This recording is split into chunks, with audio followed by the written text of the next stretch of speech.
Welcome to Lab 28, Day 18. In this lab, we'll try to demonstrate one-to-many relationships. Now, before I move ahead and I talk about one-to-many relationship, let's first try to understand, under which conditions we will need one-to-many relationship. So let's go back again to a project here. So let's first understand the scenario, and then we will see, how one-to-many relationship fits here. Now, in this customer table here, we have one field here called as hobbies. And if you remember right, on the screen, the hobbies is actually a checkbox. Checkbox means, that one customer can have multiple hobbies. In other words, he is interested in reading and as well as in painting. Okay. And if you see our current database design, it is actually not accommodating that one as to many relationship. In other words, here I can add only one hobby at one time, right? But what happens, if I go and check two check boxes, then there is no way we have done anything over here, by which we can go and accommodate multiple hobbies for one customer. In simple words, we need to go and change this database design in such a way that we should be able to accommodate multiple hobbies for one customer.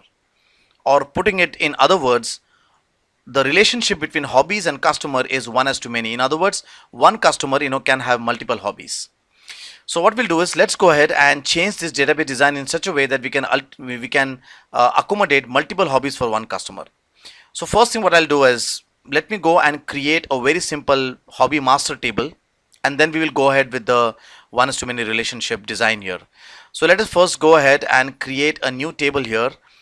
So the first column we'll have here is a hobby ID, which is a simple auto increment number, and I'll make this as a primary key.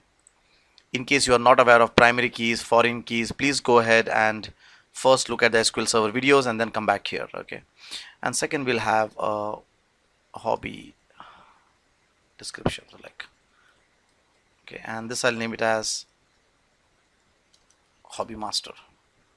Almost we can follow our naming conventions which we have been following till now. So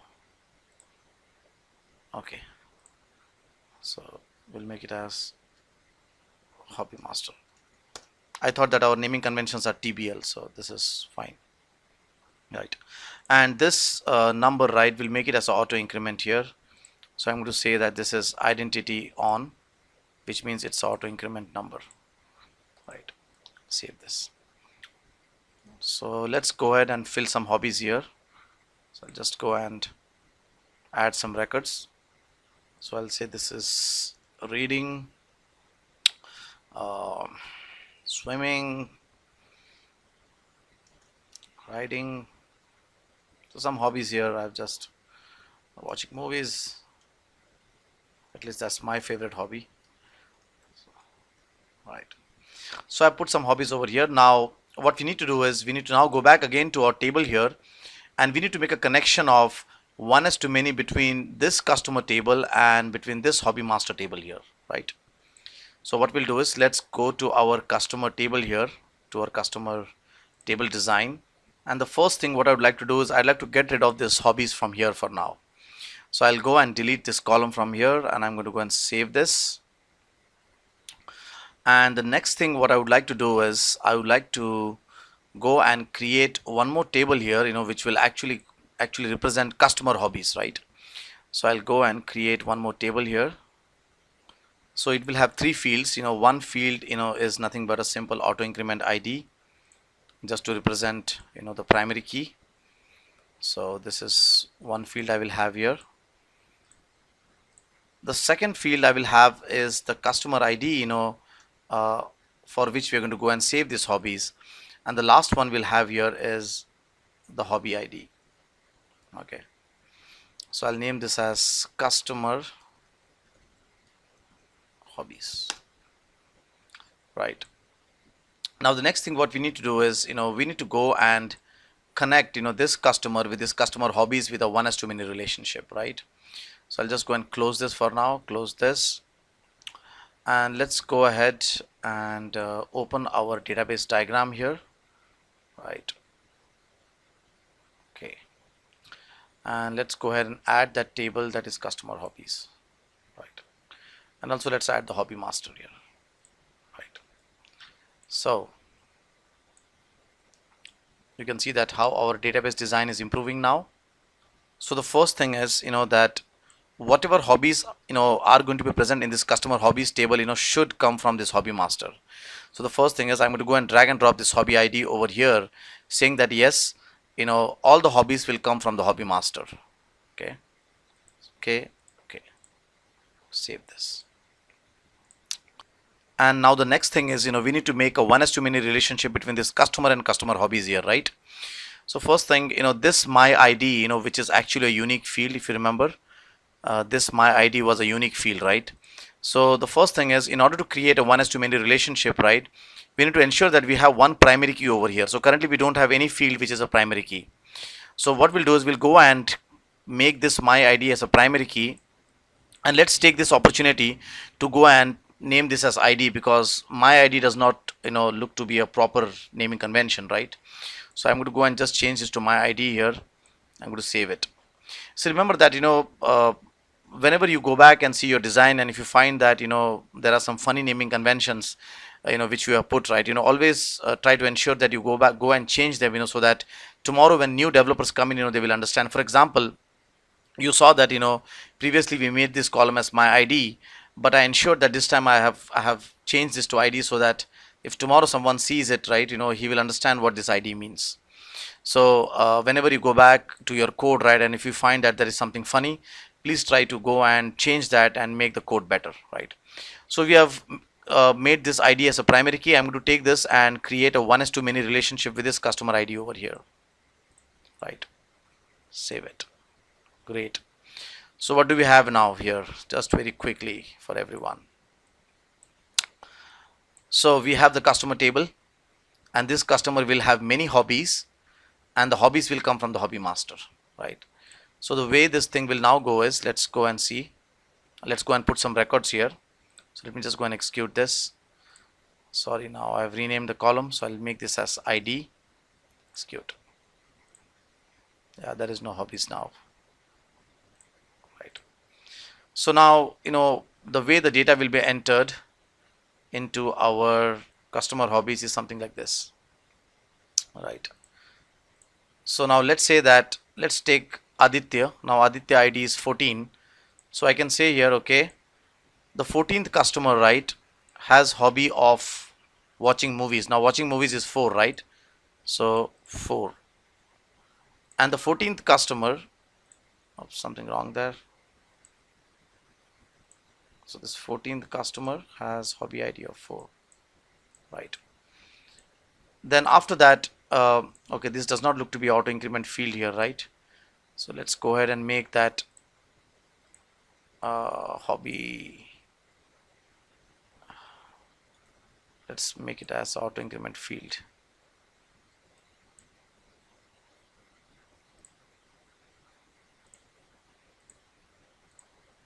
Okay, right, so that we don't have to go and enter this 1 and 2 over here. Okay, so coming back again, so this 14 Aditya, I'm saying that this 14 will have watching movies as a hobby, and second, let's say that this 14 also has hobby of writing. So I'll say here again, 14 also has hobby of writing.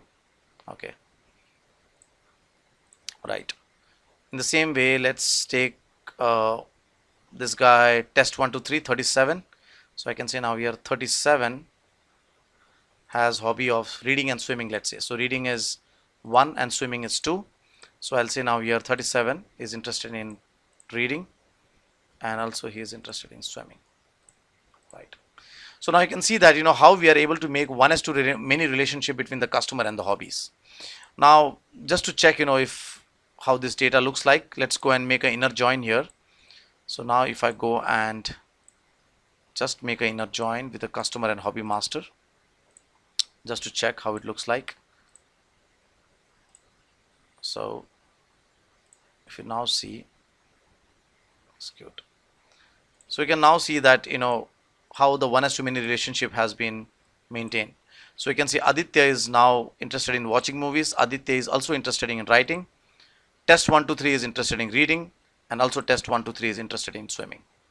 So now by using this foreign key and primary key relationship, we are able to create the one-to-many relationship between the customer and the hobbies. So we have successfully changed our database design so that we can accommodate one-to-many relationship between customer and customer hobbies, right? But now this is just the 20% part of the story. We have only changed the back end, but what about the front end? Because now this front end, it has this hobbies column as a text, right? And we have done such big changes over here. So now the next thing is, we need to go and change this front end as well. We need to go and make some changes in the class as well. Probably we need to go and change something in the data access layer as well, right? So what we'll do is, now let's go back again to our Visual Studio project here, and let's start making those changes, which will help us accommodate this new database design change which we have made here. So let's go back to Visual Studio here and let's run the application.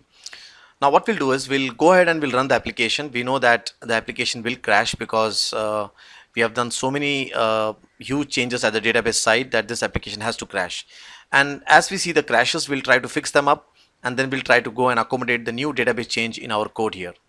So for the username and password, we have not really changed anything. In other words, the login table structure we have not changed, right? The only table structure we have changed is the transaction table, that is customer, and we have added some new tables, for the hobbies, right? So here we are not getting any error, so this thing should just go on. So I'm going to just go and put the proper username and password, and I'll say login. Now what should happen is, the crash will happen, only when it goes and hits what you call, your customer table, and you can see that the crash has happened, and you can see the error over here. It is saying that invalid column name hobbies and invalid column names my ID, and that is right. We have removed the hobbies field, and as well as, we have changed this my ID field to ID, right? So let's go ahead and fix this first. So what I'll do is, I'll go and stop this application for now, and I'll go and remove this hobbies field from here, and I'll change this my ID to ID, and let me go again and run the application. So what we'll do is, we'll fix the application issues, we'll run it, we'll fix it, we'll run it. Okay, so there I'm running it again. So there the application is running. So let me again try. I hope that, this time at least I should see our input screen. Pass 123 login. So there it is. So you can see that our input screen is working perfectly well. It is nice, and we are happy about this, right? So at least our application is running. But now, as we said that we have done some database changes, right? So let's list down, what changes we need to do ahead, right? Now the first change what we need to do is, we need to go and remove this hard-coded checkboxes here, because now remember that, in your table you have a table, right? You have already created a table, and the table is your hobby master, right? So what you'd like to now do is, you'd like to go and get data from this hobby master, and depending on the data of the hobby master, so for example, you can see that in our hobby master we have these hobbies. So what should now happen is, these checkboxes, reading and painting, should not come in a hard-coded way. It should actually be read from this database, and it should be displayed here dynamically, right? So in other words, now what we need to do is, the next logical step what we need to do is, we need to somehow generate, these checkboxes, from this database here, that is hobby master. So let's go ahead and close this, and let's go back to our Visual Studio here, and let's go to our customer data entry.aspx. So the first thing what we'll do is, we'll go ahead and we'll remove those checkboxes, those hard-coded checkboxes, and we'll try to compile this project. Okay, so let's first go ahead and remove those hard-coded checkboxes. Slow. So let me go here. So let's go ahead and delete this reading and painting. So in this place, we would like to go and take the data from this table, from the hobby master table, and we would like to generate checkboxes here dynamically, right? So the first thing is, I've gone ahead and I've deleted those checkboxes. Now let me go and build the application. I'm very much sure that I'm going to get a lot of errors, because those checkboxes were referenced in a lot of places. So you can see that it is saying that, I'm not finding the reading and painting checkbox. So let's go ahead and remove this code, because we don't need this code anymore. Those checkboxes will now be generated, from the database. Okay, so let's go ahead and start removing these guys from all places. Right, solution. Right, so let's remove this from here as well. Probably we don't need the str hobbies here as well because they are no more present now.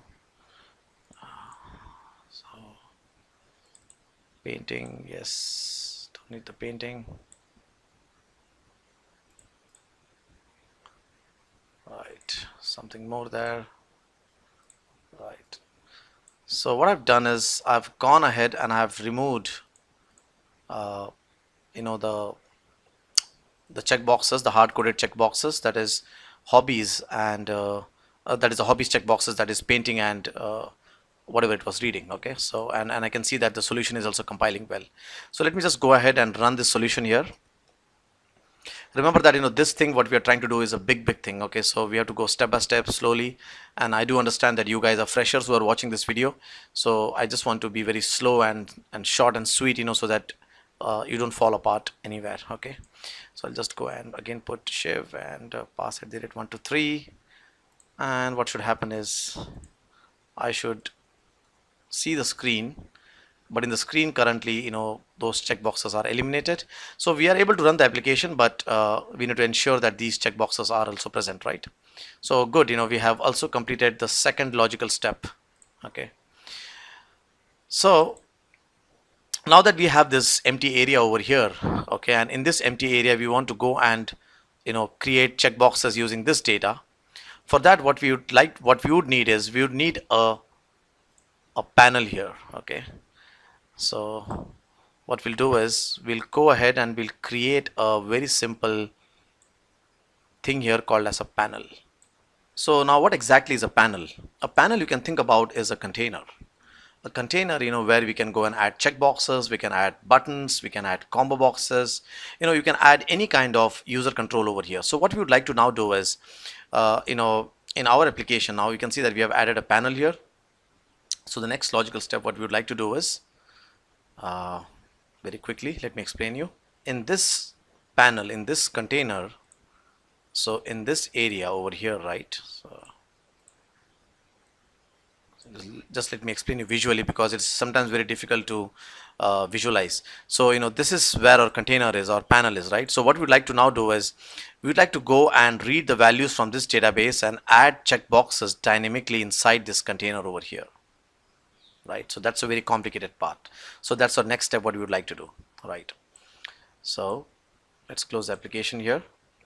So the first thing what we would like to do in order to achieve this is we would like to read the data from the hobby master first, right? So in other words, we would like to go and make logical changes into our class files, into our data access layer. So let's first start from data access layer. So the first step is we have to read this hobby master, right? So let's again go back to our data access layer, and over here the first step what we would like to do is quickly we would like to go and return a data set which has the hobbies. Okay, so this is actually a data set here, and our table is hobby master. So what we'll do is let's go ahead and I'll copy this complete thing over here, Control V. Let's change this to data set, that is capital S, right? And let's go ahead and also create one more class here. So let's go ahead and create in the middle tier one more class here, which is for hobbies. So from this hobbies class, we will actually make a call to the SQL Server class, to get the data set. Okay, so public class hobbies, and from this class let's go ahead and return a data set. So for that, again, we need to go and ensure that we import the system.data namespace, we import the system.sql client namespace, we also import the data access layer. So we will return a data set from here, and we'll go and create a function here saying get hobbies, and this get hobbies function of the hobbies class will actually make a call to the CLS SQL Server class, where we have just created one function here called as get hobbies, right? So this is our middle tire, and from this middle tire we'll make a call to the data access layer. So I'm going to go and create the CLS SQL Server class here, and from here I'll just say objsql dot get hobbies, and let me just go and build this, right? So that looks good. And now this function we need to go and call in our UI here, right?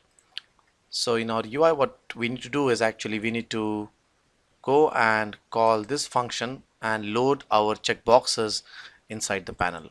So what I'll do now here is I'll go and create a very simple function here called as load hobbies. So I'll say here private void load hobbies, and in this I'm going to go and invoke the hobbies class here. So hobbies, I'll go and create the object of the hobbies class, and I will go and loop through the hobbies data set and fill my panel. If you remember, we had created one panel where we would like to go and add all these checkboxes on runtime. And over here what we'll do is we'll go and take the complete hobby records by using this get hobbies function, and next thing is we'll loop through this data set here.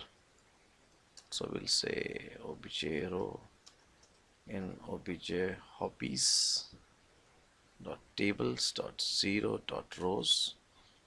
So we'll go and loop through the rows here. In case you are not aware of ADO.NET, please go and see the series of ADO.NET. So you can see that we have gone ahead and we have invoked the get hobbies function, and in turn he will call the data access layer, and he will return all the records of the hobbies table, that means of the hobbies master, that means these records, right? And what we'll do is we'll go ahead and now for each one of these records, that is reading, swimming, writing, watching movies, we want to go and create a checkbox object and add it to the panel. So we'll go ahead and we'll create a checkbox object here, obj checkbox, the new checkbox, and this checkbox will go ahead and we'll add it to the panel. So panel one dot controls dot add, and add this checkbox. And for whatever checkbox we are adding here, we need to provide the description and ID. Okay, so we'll say yes. So obj checkbox dot text will be nothing but this value, the hobby description, right? So we'll say here yes, please go ahead and fetch the hobby description, and set it to the text, set it to this text here. Okay, so object, so let's convert this to a string, and also we need to go and set the ID. Now there are two things. One is the text. The text is nothing but which actually displays on the browser or on the screen, and second is internally we need to have this hobby ID with us so that we can go and insert values into database, right? So this one is more it's a visual thing, right? People who are seeing your screen, the end users, they will be reading this, but internally in your database you would be interested in these values, hobby ID. So that I will go and set it as a ID. So I'm going to say here obj row hobby ID.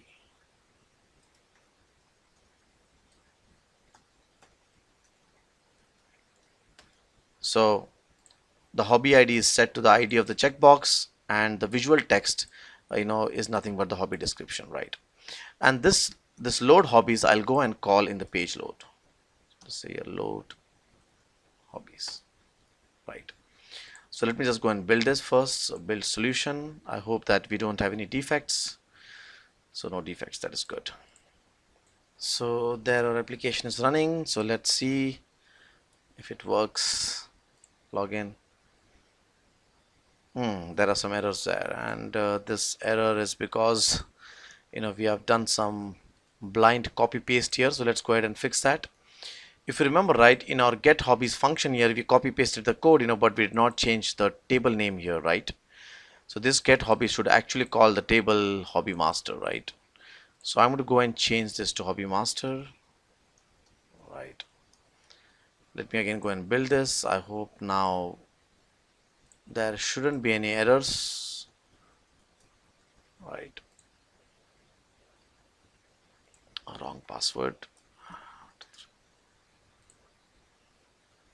And there it is. You can see now, these values are dynamically created, from the database, right? This is something called as container. You can see there is something called as container here. That is because, actually, if you remember right, in the previous section of the video, I had typed container over there. So we can just go and remove that. We don't need it. Slow. Just go and remove this. Save this. And if I refresh this, this container will go off. So I'm going to go and refresh this. Oops, what happened?